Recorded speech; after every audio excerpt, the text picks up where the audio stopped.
ভোটের মাঠে ঋণগ্রস্ত প্রার্থীদের বেশিরভাগই বাংলাদেশ জাতীয়তাবাদী দল বিএনপির। দ্বিতীয় স্বতন্ত্র আর তৃতীয় স্থানে জাতীয় পার্টির প্রার্থীরা।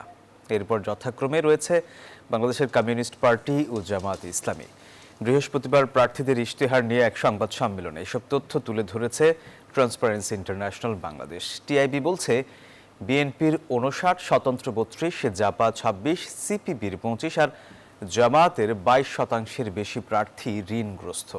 সব দলের মোট প্রার্থীদের মধ্যে ৪৮%ই ব্যবসায়ী, ১২ ও ১১%-এর কিছু বেশির পেশা আইন ও শিক্ষকতা। এদিকে রাজনীতিকে পেশা হিসেবে দেখিয়েছেন মাত্র ১.৫৬% প্রার্থী।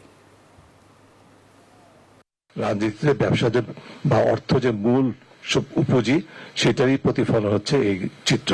নির্বাচন ঘটিত শেষ হওয়ার পরেও কিন্তু কারো বিরুদ্ধে যদি মিথ্যা তথ্য বা তথ্য গোপনের তথ্য প্রমাণ পাওয়া যায়, তাহলে কিন্তু প্রার্থিতা বাতিল হতে পারে নির্বাচনের পরেও আইনগতভাবে। এই ভূমিকাগুলো আমাদের তিনটি প্রতিষ্ঠান যদি যথাযথ পালন করে, তাহলে এই যে হলফনামার তথ্যের যথার্থতা আমরা পাবো বলে আমরা আশা করতে পারি।